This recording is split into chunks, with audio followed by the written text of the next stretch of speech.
मेरे नौजवान साथियों, बहुत सारे दर्शक मेरे से प्रश्न कर रहे हैं कि 30 अक्टूबर 2023 को राहु का ट्रांजैक्शन हो चुका है, लेकिन जीवन में वह परिवर्तन नहीं आ रहा है जिसकी कि वह आशा करते हैं। तो आपके लिए एक ऐसी सटीक जानकारी लेकर आया हूँ जो 99% ज्योतिषियों को जिसकी जानकारी नहीं होती है। और मैं भी यदि अपने दर्शकों को यह जानकारी प्रस्तुत करता हूँ तो वह भी मुझसे प्रश्न करते हैं कि ऐसा क्या हो रहा है कि राहु जो है अभी वह रिजल्ट नहीं दे रहा है और परेशानी जिसकी तस बनी हुई है।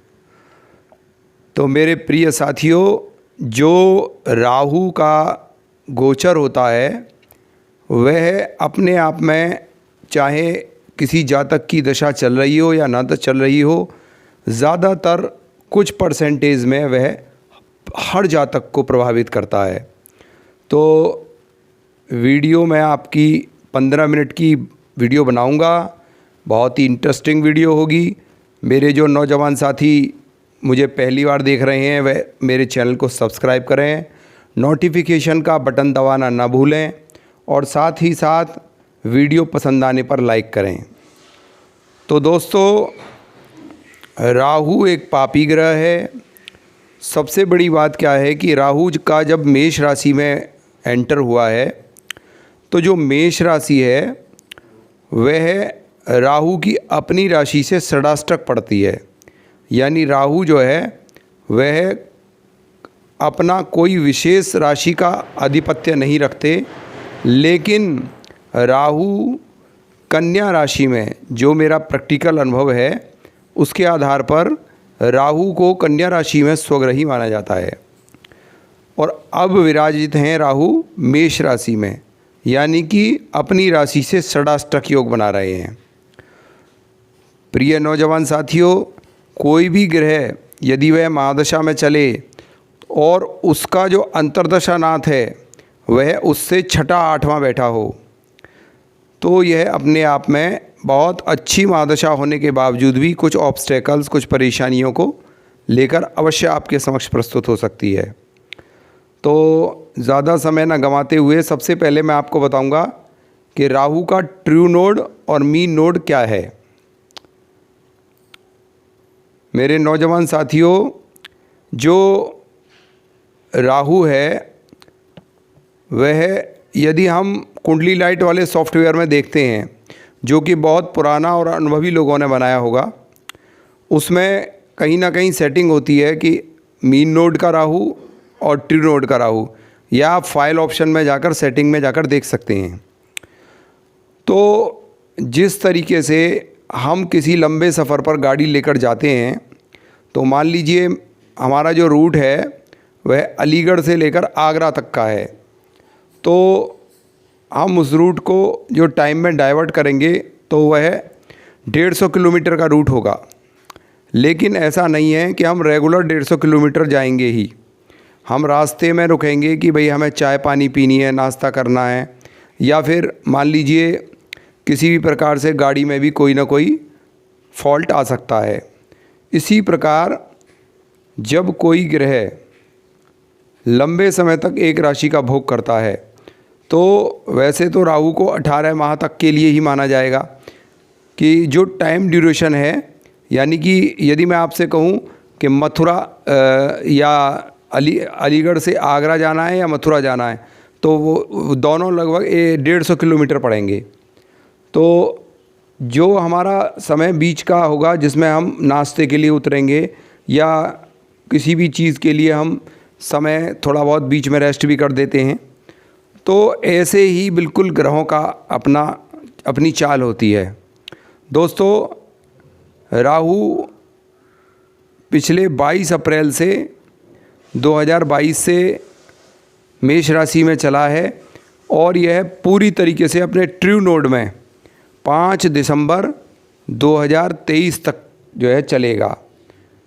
तो यह बिल्कुल नई और सटीक जानकारी मैंने आपको दी है। जो जातक राहु की महादशा में हैं, राहु की प्रत्यंतर दशा में हैं, अथवा जिन जातकों का जन्म जो है शतभिषा नक्षत्र में हुआ है या अन्य किसी राहु के नक्षत्र में हुआ, आद्रा नक्षत्र में हुआ है, राहु के जो नक्षत्र हैं उनमें यदि किसी जातक का जन्म हुआ है, या फिर आपके जो 9 ग्रह हैं उन 9 ग्रहों में से आपके 5 जो प्लैनेट हैं वह राहु के नक्षत्र में हैं, ऐसे जातकों को राहु की महादशा बहुत ज़्यादा प्रभावित करेगी।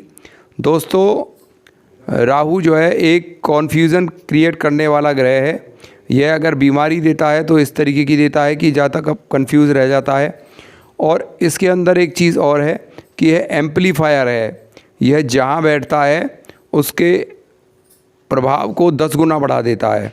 यानी अगर नेगेटिव होकर बैठा है तो नेगेटिविटी बहुत ज़्यादा बढ़ जाएगी, और अगर पॉजिटिव होकर बैठा है तो पॉजिटिविटी आगे बढ़ जाएगी।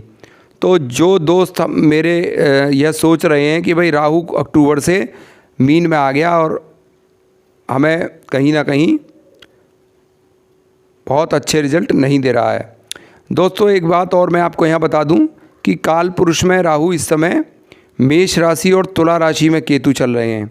तो जितने भी मेरे प्रिय साथी वीडियो देख रहे हैं, मेष राशि हो आपकी, मेष लगन हो आपकी, ऐसी कंडीशन में राहु ने बिजनेस, व्यापार, शेयर मार्केट, पेट संबंधी रोग, संतान संबंधी प्रॉब्लम्स, इसके अलावा आप यदि कहीं मनोरंजन पर जाते थे वह, और आपका लाइफ पार्टनर, आपका जो बिजनेस पार्टनर है वो आपके डेली बेसिस, डेली की इनकम और नाना प्रकार की जो विवाह से संबंधित समस्याएं हैं वह आपको प्रदान कर रहा है। इसके अलावा इसकी दृष्टियों की बात कर रहे हैं, इसके अलावा भाग्य स्थान पर इसकी दृष्टि पड़ रही है, तो कहीं ना कहीं आपके अपने पिता से संबंधों में दिक्कत, इसके अलावा पिता को शारीरिक कष्ट हो सकता है, और जो आपकी जो भावनाएं पूजा में लगी हुई थी, पूजा पाठ में लगी हुई थी, उन पर भी गहरा आघात यह राहु पहुंचा रहा है। तो साथियों, इस प्रकार से अभी जो है मीन राशि में राहु ने प्रवेश किया ही नहीं है। इसके अलावा राहु मंगल की राशि में था, और राहु जिसकी राशि में चलता है उसके जैसे परिणाम राहु देता है। तो इस प्रकार से अभी राहु गुरु का चांडाल योग बना हुआ है, और यह बहुत ज़्यादा नेगेटिव माना जाता है। ऐसा जातक चिड़चिड़ा होगा, स्वास्थ्य से बहुत ज़्यादा परेशान होगा, ऐसे जातक को ऊपरी बाधा भी हो सकती है, और इसके अलावा कोई भी काम नहीं बनेगा, अड़चनें आएंगी। तो इस तरीके से राहु को आप पहचानें कि राहु जो है अभी बृहस्पति के प्रभाव में पूरी तरीके से है, यानी युति संबंध बना रहा है। तो ये सब चीज़ें जो होती हैं इनको आप जो है काउंट किए बगैर नहीं रह सकते। तो आप यह बिल्कुल तय कर लीजिए कि 5 दिसंबर तक अभी आपको पूरी तरीके से राहु से छुटकारा नहीं मिलेगा। जो राहु गुरु का चांडाल योग है, इसके विषय में बहुत सारे लोगों ने यह वीडियो डाल रखी है कि यह जो चांडाल योग है यह कहीं ना कहीं बेनिफिशियल भी होता है, लेकिन मेरे अपने अकॉर्डिंग यह बहुत ख़राब योग है। यह बिल्कुल भी किसी भी कंडीशन में बेनिफिशियल नहीं हो सकता है। मैंने एकादश भाव में राहु गुरु की युति देखी है मिथुन लगन में, उसके बावजूद भी मैंने एक एक पैसे को जातक को मोहताज हुए देखा है। तो राहु जैसा प्रचंड ग्रह कभी भी गुरु के साथ, नैसर्गिक शुभ ग्रह के साथ, भाग्य के कारक के साथ अपने शुभता के रिजल्ट प्रस्तुत नहीं करता है। मेन बात यह है। दूसरी बात यह है कि अभी जो ग्रह चाल चल रही है, मंगल काल पुरुष में अष्टम भाव में चल रहे हैं, ग्रहों के जो राजा हैं सूर्य वह भी अष्टम भाव में चल रहे हैं। इसके अलावा जो शुक्र है वह भी अपनी नीच राशि में है, और शुक्र का जो डिस्पोजिटर है बुध वह भी अष्टम भाव में है। तो यह कहना कोई अतिशयोक्ति नहीं होगी कि ग्रहों की स्थिति बहुत अच्छी नहीं है। और सबसे बड़ी बात यह है कि जो राहु गुरु का चांडाल योग बन रहा है, इस पर शनि की तीसरी दृष्टि भी है, तो जो कि 1100 वर्ष बाद इस तरीके की कंडीशन फॉलो होती है। तो दोस्तों, ये जो कंडीशन बन रही है ग्रहों की, यह बहुत अच्छी नहीं है। हाँ, जिन जातकों की कुंडली में बड़ी उच्च दशाएं चल रही हैं, महादशा बहुत अच्छी चल रही है, अंतर्दशा बहुत अच्छी चल रही है, उनके विषय में कहना ठीक नहीं होगा कि उनका बहुत बुरा समय है। लेकिन इनकी जिनकी कुंडली में दशाएं जो हैं 50% भी बेनिफिशियल हैं, तो उनके लिए कहीं ना कहीं यह दर्द भरा समय है और प्रोफेशन में भी बहुत ज़्यादा अड़चनें आ रही हैं। तो दोस्तों, अभी ट्रू नोड में जब राहु 5 दिसंबर में एंटर करेगा, उसके बाद ही आपको कहीं ना कहीं रिलैक्सेशन देगा। और इसके अलावा राहु जो है वह अभी मैंने बताया मंगल की राशि में चल रहा है। मंगल की राशि में चलने की वजह से अभी लगभग 2 महीने तक जब तक मंगल जो है अपनी उच्च राशि से पिछली राशि यानी कि धनु राशि में नहीं आ जाता है, तब तक यह आपको बहुत रिलैक्सेशन देने वाला नहीं है। और एक खुशखबरी की बात यह है कि एक तो राहु जो है अब मीन राशि में जाएगा। मीन राशि में राहु जो है वह अपने गुरु शुक्राचार्य की राशि में प्रवेश करेगा। और शुक्र जो है वह मीन राशि में हाई डेफिनेशन होता है, यानी उच्च का होता है। तो यह कहना अतिशयोक्ति नहीं होगी कि मैंने जो अपना पुराना अनुभव भी इसमें काउंट किया है, तो जितने भी जातक मुझे मिले हैं जिनकी कुंडली में मीन का शनि, मीन का राहु बैठा हुआ होता है, वह पैसे से, नौकरी से, सभी चीज़ों से पूर्ण संबद्ध पाए गए हैं, पूर्ण संपन्न पाए गए हैं। जिसका कारण है कि यह जो शुक्र की राशि है यह अपने आप में बहुत ही उच्चता लिए हुए है, यानी लग्जूरियस लाइफ लिए हुए है। तो कहीं ना कहीं एक तो राहु का मीन राशि में जाना यह आपके लिए धन संपदा देगा। थोड़ा बहुत 12वां भाव जो है हॉस्पिटल के खर्चे का है, जेल यात्रा का है। तो यदि आपकी कुंडली में भी बहुत ज़बरदस्त इस तरीके के नकारात्मक योग बने हुए हैं, तब ये कहीं ना कहीं सावधानी रहने की आवश्यकता आपको बताता है। बाद बाकी एक खुशखबरी और है कि राहु जब मीन राशि में गोचर कर रहे हैं तो उनके जो डिस्पोजिटर हैं वह वक्री होकर मेष लगन में बैठे हैं, जो कि भाग्य का लॉर्ड है। तो जब राहु जैसा ग्रह, जो कि छाया ग्रह है, अपने डिस्पोजिटर को दिग्बली स्थान पर बैठाएगा और वह भाग्य का प्रतिनिधित्व भी करता है। कालपुरुष कुंडली में मूल त्रिकोण राशि भाग्य में पड़ती है। तो इस प्रकार से राहु जो है जब मीन राशि में आएंगे 5 दिसंबर को, तो कहीं ना कहीं आप जैसे जितने भी जातक इंतज़ार कर रहे हैं कि भाई राहु जो है कहीं ना कहीं ख़त्म हो, तो गोचर का दर्शकों बहुत ज़्यादा प्रभाव होता है। और बड़े ग्रह जो राहु हैं, शनि हैं, केतु हैं और देवगुरु बृहस्पति हैं, इनके गोचर का तो पूर्ण प्रभाव होता है। और इसके अलावा 1 मई 2024 को राहु जो है वह 2 नंबर की राशि में एंटर कर जाएंगे। तो जो कालपुरुष में दूसरा नंबर होता है वह एक तो गुरु का कारक भाव है और दूसरा धन भाव के बृहस्पति कारक हैं। तो कालपुरुष में जब कोई भी आपकी लगन हो सकती है, जब राहु का डिस्पोजिटर कालपुरुष कुंडली में अपने कारक भाव यानी द्वितीय भाव में बैठेगा, तो इसकी जो दृष्टियां होंगी वह भी शुभ होंगी, क्योंकि पंचम दृष्टि होगी इसकी 6ठे भाव पर। तो यह रोग ऋण शत्रुओं को कहीं ना कहीं डिफीटिंग ऑर्डर में रखेगा। इसके अलावा इसकी जो 7वीं आस्पेक्ट जाएगी वो कालपुरुष की वृश्चिक राशि पड़ जाएगी।